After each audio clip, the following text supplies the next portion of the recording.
dengan menguasai menata produk ini, diharapkan kalian akan siap di dunia kerja.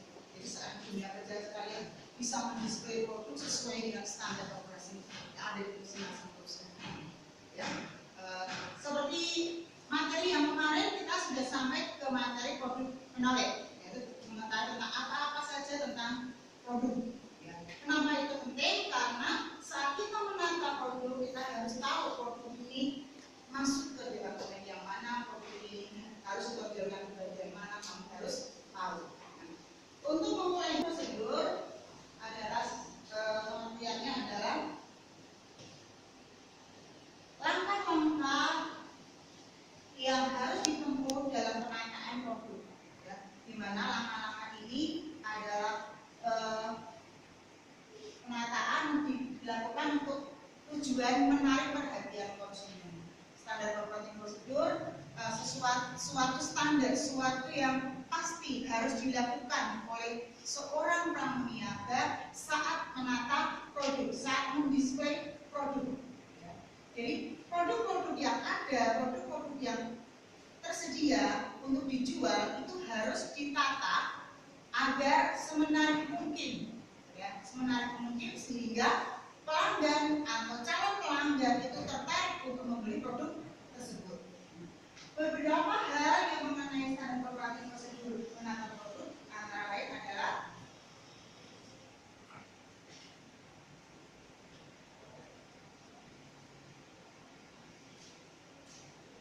yang pertama, ada 5 cara pendisplayan contoh pendisplayan produk. Yang pertama adalah letakkan barang sesuai dengan ukuran besar atau berat. Jadi besar itu besar dalam bentuk kemasan ataupun dalam bentuk berat. Sesuaikan. Untuk barang-barang yang berat, karena nanti kita akan prakteknya menggunakan gondola, 5 susun, maka taruhlah barang-barang yang berat di posisi bawah, ya, di posisi bawah. Semakin ke atas, pilih barang-barang dengan ukuran yang lebih ringan. Kemudian yang kedua, usahakan untuk memperoleh tinggi barang yang sama. Dari setiap barang yang akan kita tata, maka buatlah barang itu simetris agar terlihat enak untuk dipandang. Kemudian yang ketiga, fisik suatu produk menghadap ke depan. Apa sih Kak? Muka dari produk yang menunjukkan merek produk tersebut, menunjukkan merek, dan pasti adalah harganya. Tunjukkan ke depan. Agar apa? Agar semua calon pelanggan yang datang bisa mengetahui secara cepat tentang produk tersebut. Tentang materi SOP sekaligus produk menata produk sehari yang nanti kita akan praktekkan di laboratorium masyarakat atau penjualan kita. Sebelum kita masuk atau kita menuju ke sana, ada yang mau bertanya? Ya, silakan. Namanya siapa? Oh ya, ini silakan. Saya mau bertanya, apakah pada satu gondola harus terisi semua departemen? Oh, jadi pertanyaan nanti adalah apakah satu gondola itu semua departemen harus masuk? Ya. Untuk satu gondola, perlu kalian ketahui, di gondola, bentuk gondola adalah gondola dengan 2 sisi. Masing-masing sisi itu 5 susun. Ya. Barang-barang yang ditaruh di gondola itu terdiri atas 5 departemen. Ya, jadi hanya 5 departemen saja yang masuk ke gondola. Masing-masing departemen terdiri dari 6 jenis yang berbeda, ya, 6 jenis yang berbeda. Kemudian dari masing-masing jenis terdiri dari 6 produk. Sehingga keseluruhan barang yang akan kamu praktekkan di tata nanti adalah 180 produk. Ya, 180 produk. Untuk selanjutnya, ada lagi pertanyaan? Ya, paham? Selanjutnya, untuk kita praktik di bengkel, di laboratorium pemasaran, karena di sana tersedia 4 buah gondola dengan masing-masing 180 pieces produk, maka saya ingin membagi kalian menjadi 4 kelompok. Masing-masing kelompok terdiri dari 9 orang, karena kebetulan kalian masuk semua. dengan pembagian secara turut absen ya. Jadi kelompok 1 absen 1 sampai 9 dan seterusnya. Paham? Kata. Ini ada kesalahan. Kenapa kesalahan? Ringso lebih besar. Lebih besar ditaruh di bagian pinggir. Ya. Di pinggir. Kenapa harus di posisi ini? Karena kita harus melihat pelanggan, arah datang pelanggan, arah pelanggan saat pertama kali dari pintu masuk adalah dari posisi sini. Sehingga apa? Yang besar harus ditaruh di bagian sebelah paling belakang. Dari sini kecil semakin kanan semakin besar, biar tidak tertutup. Ya. Demikian juga dengan produk yang lain. Kita akan. Ini simetrisnya di sini, ya. Dari sini kecil semakin ke sini semakin besar. Dan sebisa mungkin dalam satu sisi itu satu departemen.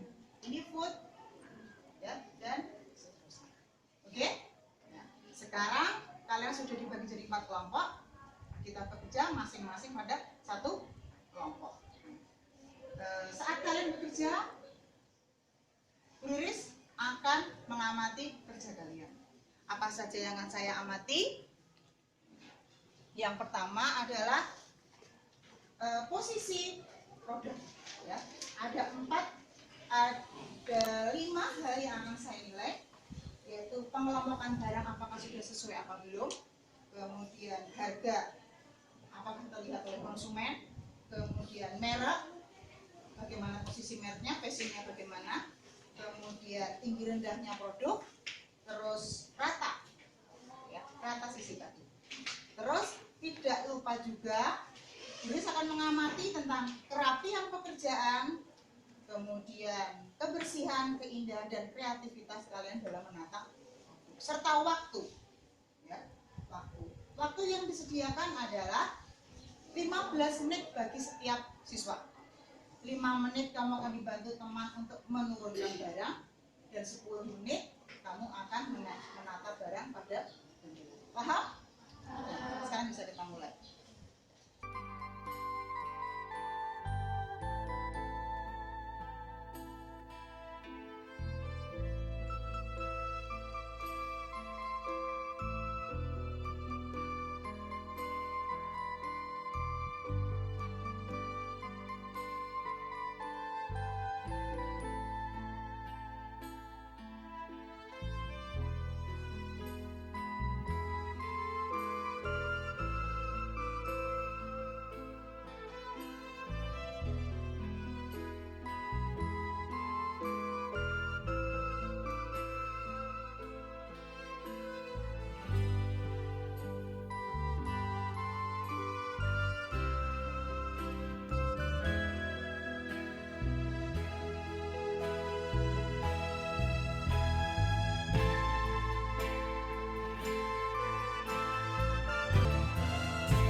Masing-masing ya. Ini paniat.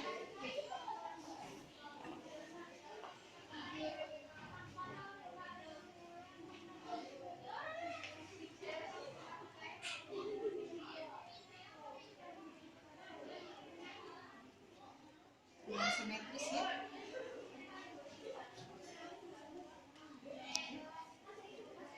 Kami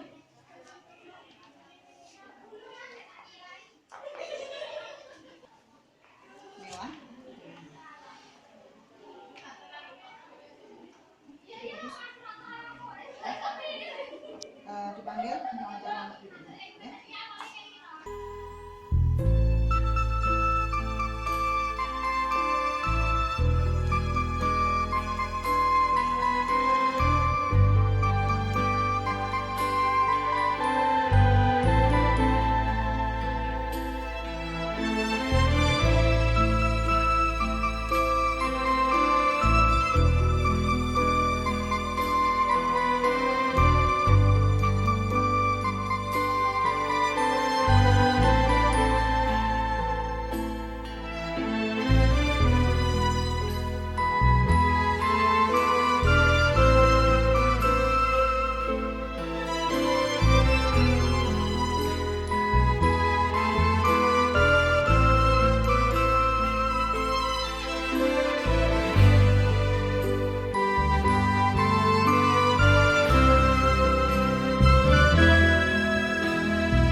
hasil pekerjaan kalian sudah bisa terlihat. Saya lihat sebagian besar sudah melakukan penataan produk sesuai dengan SOP. Untuk itu sebagai rasa syukur kita sudah selesai praktek hari ini. Kita bisa aplaus untuk kita sendiri. Ada beberapa hal yang sedikit saya koreksi dari praktek kalian hari ini adalah masih ada beberapa ya tidak semua tapi beberapa yang memajang produk kurang sesuai dengan SOP. Misalnya facing produk belum terlihat, ada berapa tadi yang saya lihat. Kemudian simetris ya, barang simetrisnya masih ada yang kurang, mungkin dia melihatnya baru dari samping dari depan ya. Kemudian ada yang merek atau labelnya belum terlihat dengan jelas. Diposisikan merek dan labelnya harus terlihat dengan jelas. Demikian. Tapi secara keseluruhan praktek kita hari ini sudah sangat bagus. Di depan kemudian hari semoga saja ilmu yang kalian dapatkan hari ini bermanfaat ya, dan ada kekurangan-kekurangan kamu perbaiki lagi ya. Untuk pertemuan berikutnya kita akan membahas tentang kontrol dari display. Jadi display setelah ditata, kita harus selalu mengontrol display itu agar selalu terpenuhi. Jangan sampai display itu kosong. Itu adalah pembelajaran kita di pertemuan yang akan datang. Oke. Untuk menutup pertemuan hari ini, saya ucapkan selamat siang. Karena waktunya sudah habis, kalian boleh kembali ke kelas melanjutkan pelajaran berikutnya. Siang.